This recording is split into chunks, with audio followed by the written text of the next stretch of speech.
In his brief stay with France24 on Monday, representative of the government of Tigray in Europe, Dr. Michael said the government of Tigray expects the peace talks in South Africa to result in conditional and immediate cessation of hostilities that would bring an end to the ongoing bloodbath in Tigray. We expect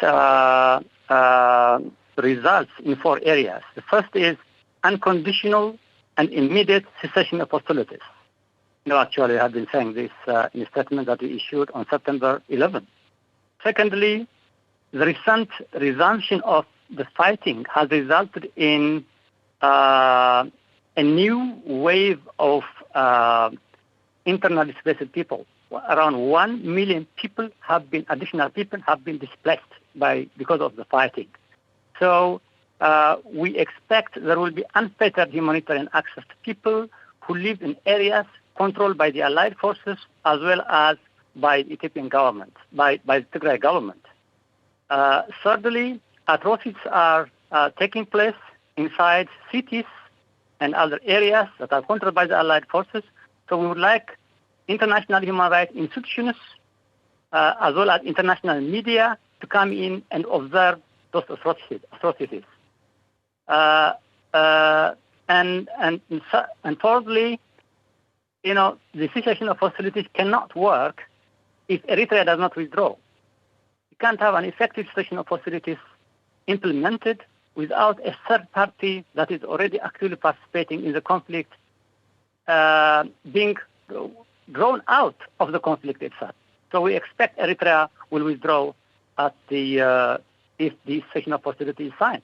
Dr. Aklilu, former State Minister for Ethiopia and Ministry of Foreign Affairs, said the joint Eritrean and Ethiopian forces are committing unspeakable atrocities, including the detention of thousands of youngsters in the areas they have recently captured.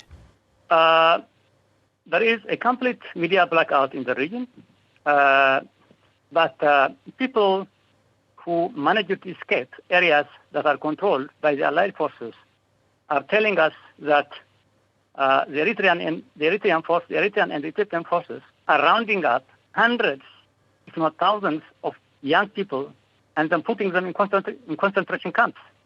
And they want to continue the kind of atrocities we saw 2 years ago in the first round of fighting. Asked about doubts on sustainability of cessation of hostilities in light of earlier experience on humanitarian truce, Dr. Aklilu said the government of Tigray believes that military solution is not a solution to the conflict and will commit itself to the cessation of hostilities.